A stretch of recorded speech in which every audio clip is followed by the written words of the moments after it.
This is lecture 124D in the ABCs of Communism series, and this is another one that accompanies the forthcoming volume 7 on communism in Europe. Our subject this morning is the road to Pearl Harbor beginning in Mongolia. In 1931, after the Japanese occupation of Manchuria, some of its feudal capitalist bosses turned their attention to the Soviet Union and the Mongolian People's Republic, hereinafter in this chapter referred to as the MPR. Now, other Japanese caps were focused on stealing other parts of China and Southeast Asia. In 1938, the internal crisis in Japanese capitalism drove it to find new territories for its unemployed. The colony of Manchukuo it had established bordered on both those countries. Now, Siberia was attractive because it had great wealth in the form of minerals, timber, diamonds, fur, and exotic products. The Japanese workers could be planted in the Soviet Mongolian territory accompanied by Chinese slave laborers, guarded by the expanding Nipponese army. Thus, the fascist high command in Tokyo triggered the Soviet-Japanese battle of Lake Khasan in Primoria. Now, provocations by the Japanese became increasingly frequent thereafter along the Manchurian border. In 1939, the Japanese claimed the Kalkan-Gol River as the border between Manchukuo and the MPR. The Mongolians and their Soviet allies maintained that the border ran parallel and 10 miles east of the river, just east of Nomonhan village. Now, in Manchuria, the Kwangtung Army of Japan consisted of some of the best Japanese units and was responsible for the occupation. Red Army G2, that is GRU, knew that the western region of Manchuria was garrisoned by the newly formed and untested 23rd Infantry Division at Hailar under General Michitaro Komatsubara. It included several ethnic Chinese Army and Border Guard units. GRU spies among the ethnic Chinese units reported that the 23rd Division was equipped with outdated equipment. The Japanese General Staff told Sorga that the combat capability of the 23rd Division was below medium, and the division was fit only for garrison and occupation duty. Now, Richard Sorga immediately reported this to Stalin. In January 1939, the Japanese cabinet sent instructions to the Kwangtung Army to strengthen and fortify the borders with Mongolia and the Soviet Union. The Kwangtung Army had been stationed in Manchuria, far from the Japanese home islands, a long time. Accordingly, it tended to act on its own intelligence and authority. Now, Richard Sorga told Stalin that he considered this division of high authority to be a weakness that would hinder Japanese decision-making when the time came. The Red Forces consisted of the 57th Special Corps from the Trans-Baikal Military District. They were responsible for defending the border between Siberia and Manchuria. Now, the Mongolian troops mainly consisted of cavalry brigades and light artillery units and proved to be effective and agile, but they lacked armor and manpower in sufficient numbers. So Stalin ordered General Zhukov to take the 57th Special Corps in hand as the core of the main force for a massive Red Army encirclement of the invading Japanese main force. When the Nipponese General Staff decided to go from reconnaissance in strength to general war, they would have a great surprise coming. In the meantime, Stalin ordered all the Soviet Union's most advanced tanks and aircraft be taken from their developmental factories and sent by rail to Zhukov in the Far East. Very large contingents of troops and artillery were accompanying these highly secret preparations in Mongolia. On 11th of May 1939, a Mongolian cavalry unit of some 90 men entered the zone claimed by Japan in search of grazing for their horses. Now, on that day, ethnic Chinese cavalry attacked the Mongolians and drove them back across the river Kalkan-Gol. On 13 May 1939, the Mongolian force returned in greater numbers, and the Manchukuan conscripts were unable to dislodge them. The Red Army High Command was careful that officers supervising the ground would give the impression that the Mongolian horse soldiers were just angry and that they had been denied fodder for their previous livestock. Now, on the 14th of May 1939, the next day in other words, Lieutenant Colonel Yaozo Azuma led the recon regiment of the 23rd Infantry Division supported by the 64th Infantry Regiment of that same division, under Colonel Takemitsu Yamagata, entered the grazing territory, and the Mongolians withdrew. General Zhukov appointed General Gregory Stern, Stern, as commander of the force being assembled in Mongolia. On the 28th of May, 1939, Soviet and Mongolian troops returned to the disputed region. That was 2 weeks later. Now Azuma's force again moved to evict them. However, this time the Soviet-Mongolian forces surrounded Azuma's forces and destroyed it. Azuma lost 80 officers and 97 men killed, and 1 officer and 33 men wounded. Nevertheless, in Tokyo, the Red response appeared local and not reflective of any particular attention from Moscow. In June 1939, both sides increased their forces in the area. Soon, Japan had 30,000 men in the theater. Throughout June, there were reports of Soviet and Mongolian activity on both sides of the river near Nomonhan and small-scale attacks on ethnic Chinese units. On the 5th of June 1939, General George Zhukov arrived, and with him came more motorized and armored forces, the 1st Army Group, for example. And it was accompanying Zhukov was General Yakov Smushkovich with his aviation unit. General J. Lagavasurin was the Corps Commissar of the Mongolian People's Revolutionary Army, and he was appointed as Zhukov's deputy. On the 27th of June 1939, the Japanese Army Air Force, JAAF herein, 2nd Air Brigade, struck the Soviet air base at Tamsak Bulat in Mongolia. The Japanese won this engagement, but the Kwantung Army on its own had ordered the strike. The confusion and chain of command predicted by Richard Sorga then led to the Imperial Japanese Army, IJA, headquarters in Tokyo to back off. Tokyo promptly ordered the JAF not to conduct any more airstrikes against Soviet air bases. On the 1st of July 1939, the commander of the 23rd Japanese Infantry Division, Lieutenant General Komatsubara, was ordered against Mongolia. The Japanese now planned a 2-part assault. 3 regiments, plus part of the 4th, would make the first attack, specifically the 71st and the 72nd Infantry Regiment of the 23rd Division, a battalion of the 64th Infantry Regiment, and the 26th Infantry Regiment under Colonel Shimichiro Sumi of the 7th Infantry Division. This force would advance across the Khalkhin Gol, destroy Soviet forces on Mangtsagan Hill on the west bank, then make a left turn and advance south to the Kawatama Bridge. Now, the second prong of the attack would be the task of the IJA 1st Tank Corps, the Yasuka Detachment. It consisted of the 3rd and 4th Tank Regiments plus a part of the 64th Infantry Regiment, a battalion from the 28th Infantry Regiment, detached from the 7th Infantry 24th Engineer Regiment, and a battalion from the 13th Field Artillery Regiment. All were now under the overall command of Lieutenant General Yasuka Masaomi.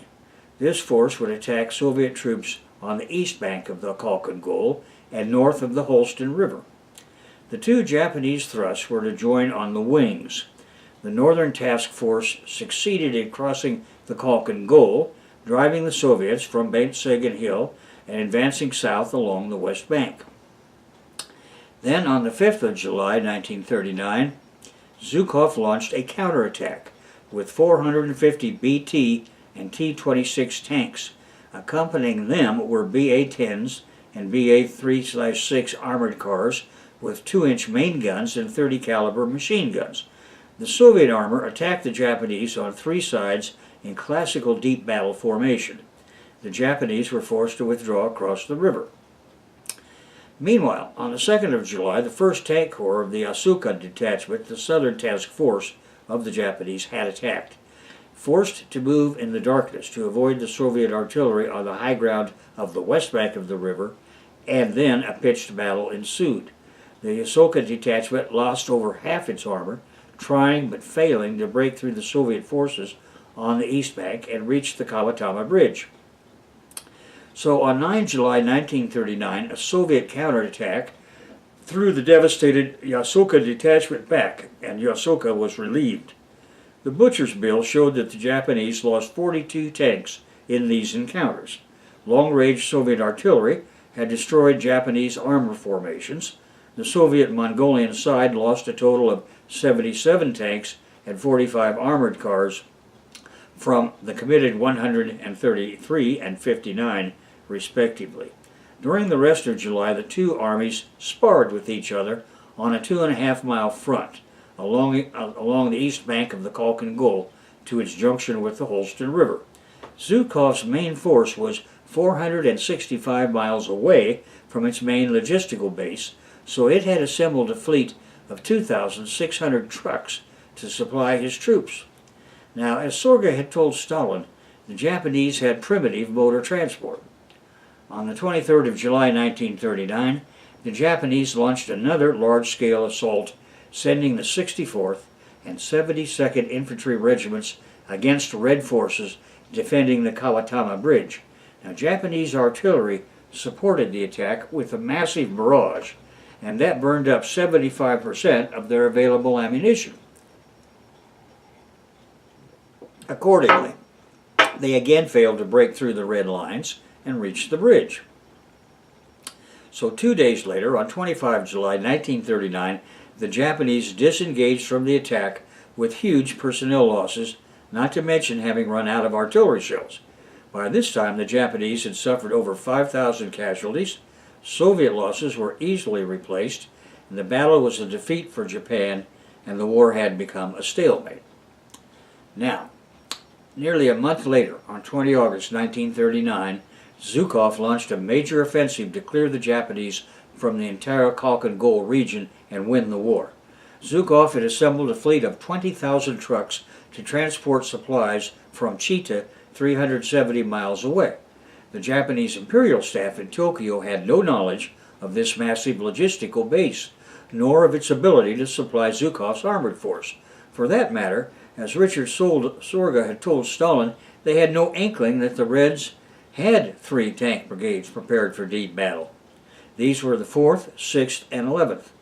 Plus the Reds had 2 mechanized brigades, the 7th and 8th armored car units carrying infantry, and deployed to the Red left and right wings.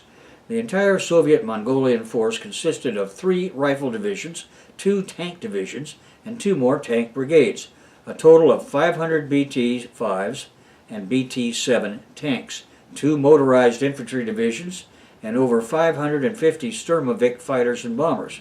The Mongolians committed 2 cavalry horse divisions.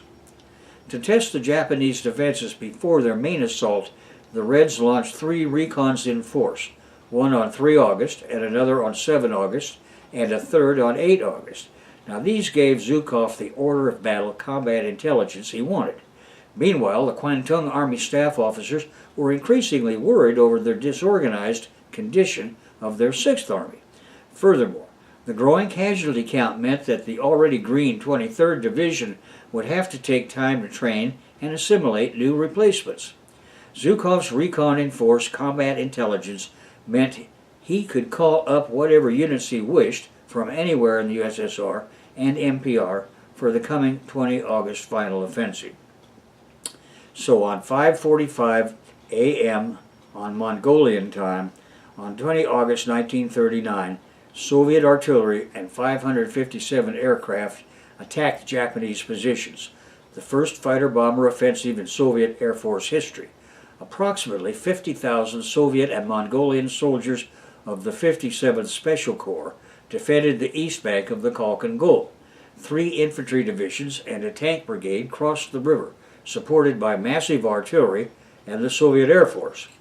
Once the 75,000 Japanese were pinned down by the attack of Soviet center units, Soviet armored units swept around the flanks and attacked the Japanese in textbook deep battle. The Red Spearhead smashed into and destroyed Japan's 300 reinforced 23rd Infantry Division, equivalent to 2 light infantry divisions. Its headquarters at Hailar was 93 miles from the front. Japanese intelligence had failed to anticipate the assault. 4 days later, the Soviet wings linked up at Nomonhan village, and what was left of the Japanese 23rd Infantry Division was trapped. On the 26th of August 1939, a Japanese counterattack to relieve the 23rd Division failed. On the 27th of August 1939, the 23rd Division attempted to break out of the encirclement and failed. And then they were hit again by artillery and air attacks. By 31 August 1939, Japanese forces on the Mongolian side of the border were destroyed. Their fleeing troops arrived panic-stricken on the Manchurian side. The Reds had won. Japanese casualties were 45,000 or more killed. Soviet casualties stood at 17,000. 1,559 Soviet tank troops were killed or wounded during the battle. Mongolian casualties were under 1,000, and in addition 11 armored cars and 1,921 horses and camels had been killed. Soviet aircraft combat losses were 163 fighters, 44 bombers, and a reconnaissance aircraft with a further 385 fighters and 51 bombers, requiring repairs due to combat damage. Soviet Air Force personnel losses were 88 killed in aerial combat, 11 killed by anti-aircraft artillery, 65 missing, 6 killed in airstrikes, 4 died of wounds for a total of 174 and 113 wounded. The Japanese combat losses were 97 fighters, 25 bombers, 41 recon planes, while 128 fighters, 54 bombers, and 38 other required repairs due to combat damage. The Japanese Air Force suffered 152 dead and 66 severely wounded. Now, from the Soviet side, USSR bomber sorties were 2,015, fighter sorties 18,509. 7.62 millimeter machine guns rounds were fired, 1,065,323 of those. 20 millimeter or 8-inch cannon rounds expended were 57,979. Bombs dropped 78,360 or 1,200 tons. From the Japanese side, fighter bomber sorties were 10,000 were estimated. 3-inch machine gun rounds fired at 1,600,000 rounds. Bombs dropped were 970 tons. On the 15th of September, the Soviet Union and Japan agreed to a ceasefire to take effect the following day at 1300 hours. The combatants remained at peace until August 1945, when the Soviet Union declared war on Japan as per Stalin's agreement with FDR. While this engagement, combined with Chinese resistance in the Second Sino-Japanese War, moved the Imperial General Staff in Tokyo away from the policy of seizing Siberia, Japan turned to seize the resources of Southeast Asia. Masanobu Tsuji, the Japanese colonel who had engineered the Nomonhan attack, became thereafter the strongest proponent of the attack on Pearl Harbor. Tsuji later wrote that his experience of Soviet firepower at Nomonhan convinced him not to attack the Soviet Union in 1941 when Hitler was moving on Moscow. On 24 June 1941, 2 days after Hitler attacked the USSR, the Japanese Army and Navy leaders adopted a resolution not to intervene in the German-Soviet War for the time being, quote unquote. In August 1941, Japan and the Soviet Union reaffirmed their neutrality pact. The United States and Britain had imposed an oil embargo on Japan, threatening to stop the Japanese war effort, but the European colonial powers had suffered early defeats in the war with Germany. Only the U.S. Pacific Fleet stood in the way of Japan seizing the oil-rich Dutch East Indies. Japan's aggression was directed to the south, necessitating its attack on Pearl Harbor on 7 December 1941. The Japanese, so badly burned at Köln Gall, would never immediately launch another offensive against the Soviet Union. The battle was the first victory in the soon-to-be famous Soviet General George Zhukov's long line of successes, and it earned him the first of his 4 Hero of the Soviet Union awards. The 2 other generals, Gregory Stern and Yakov Smushkevich, were also awarded the Hero of the Soviet Union. Zhukov was promoted and transferred to the West. There he duplicated the Khalkhin-Gol battle in December 1941 at the Battle of Moscow, where he launched the first successful Soviet counteroffensive against the German invasion of 1941. Many units of the Siberian and other Trans-Ural armies were part of this attack. The decision to move these divisions from Siberia was made by Stalin after his spy Richard Sorge in Tokyo confirmed that the Imperial General Staff was too afraid of the Red Army to help Hitler. A year after defending Moscow against the advancing Germans, Zhukov planned and executed the Red Army's offensive at the Battle of Stalingrad. There he used the exact same strategy as he had building up for the Battle of Khalkhin-Gol. Their Soviet forces had held the enemy fixed in the center while accumulating an undetected mass force in the immediate rear area.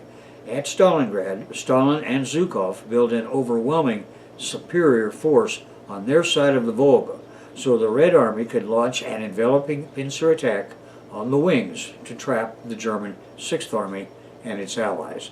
Meanwhile, Stalin remained cautious about the possibility of another, larger Japanese incursion as late as early 1944.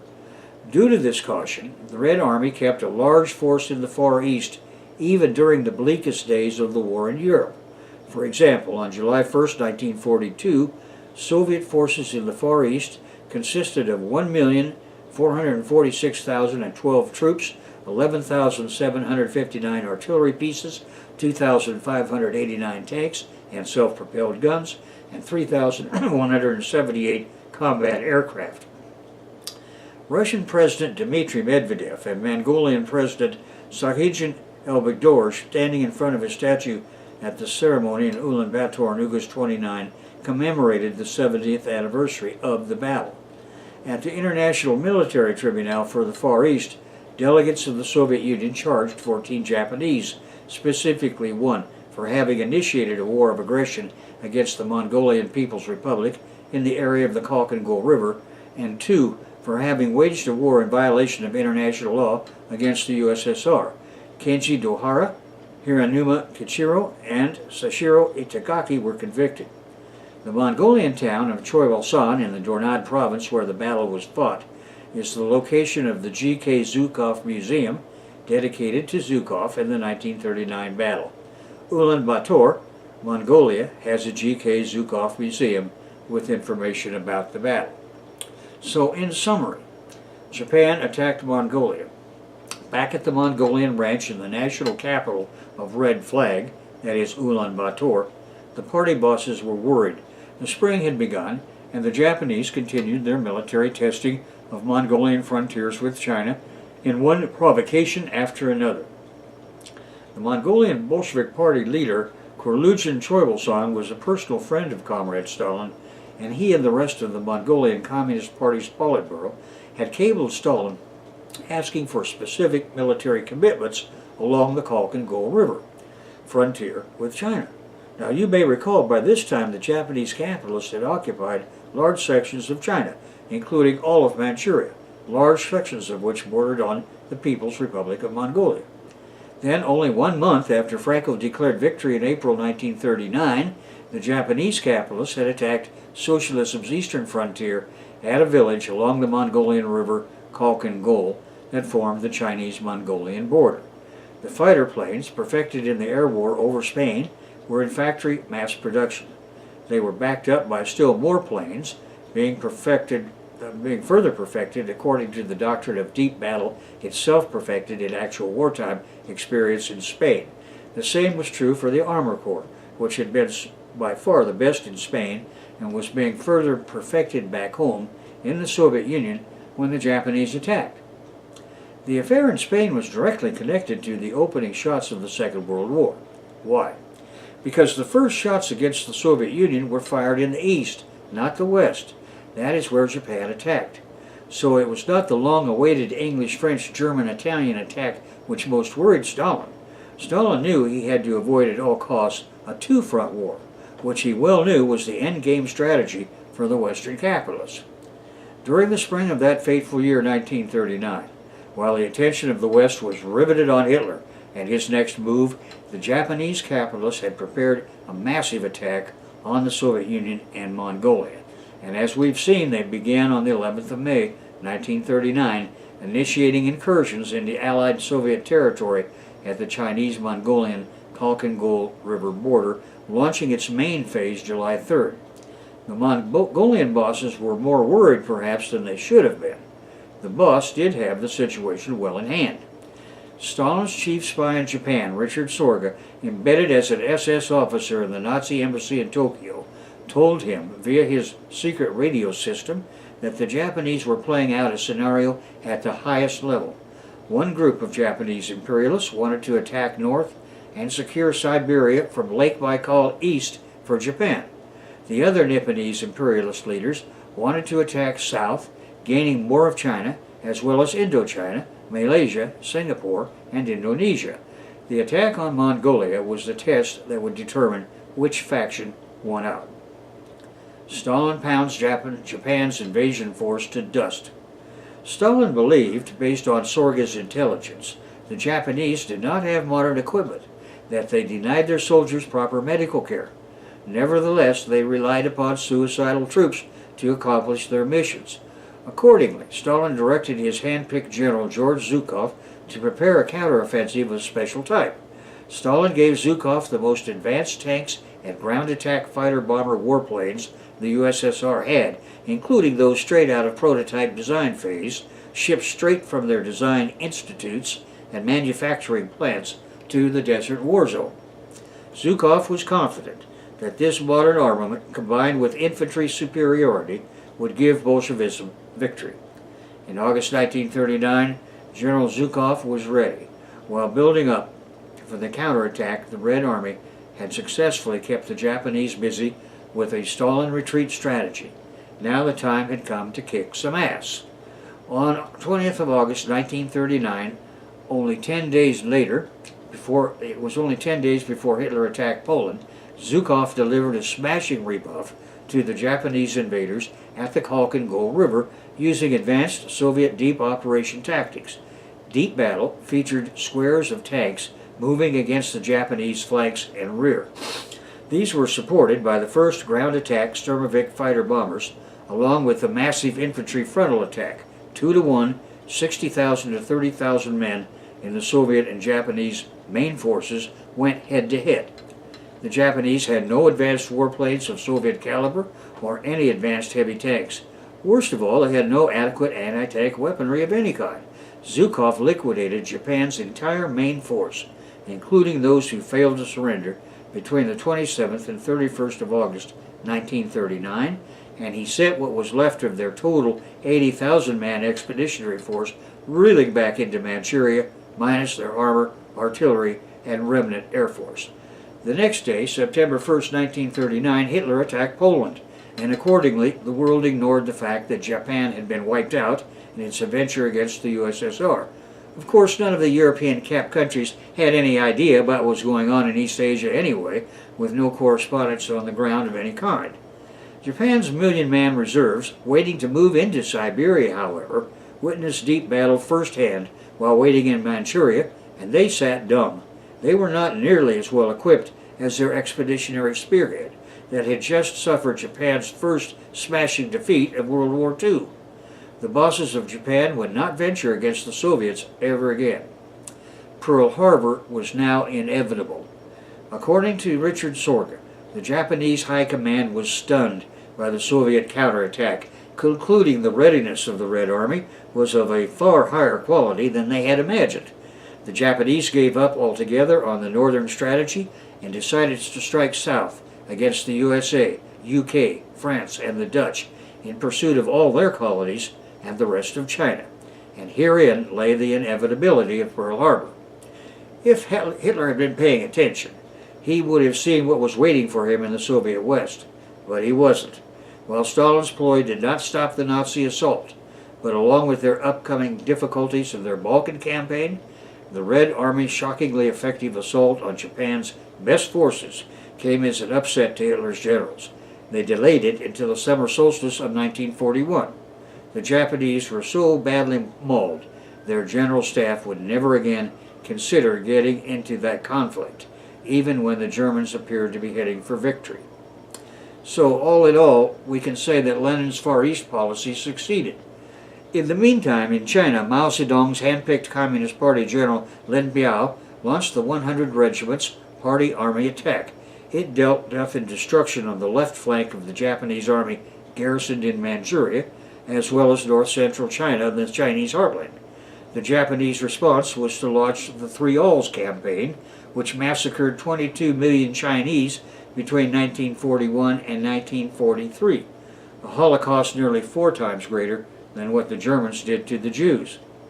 Now, the expanded war in North China between the Communists and the Japanese army had the effect of securing Stalin's Siberian frontier.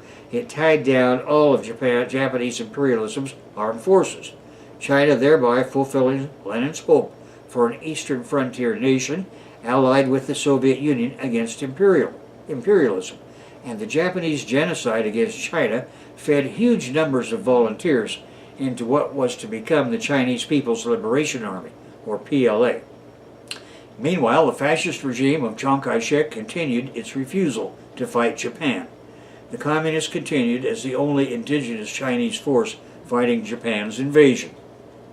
In the end, the Chiang fascists escaped to Taiwan and established their fascist regime there against the people of that sorry island. The movie Formosa Betrayed, made in 2010, gives an exciting, dramatic, cinematic view of this event. And that concludes our lecture on the war in the Far East. And in the next one, we're going to go to Hitler Attacks.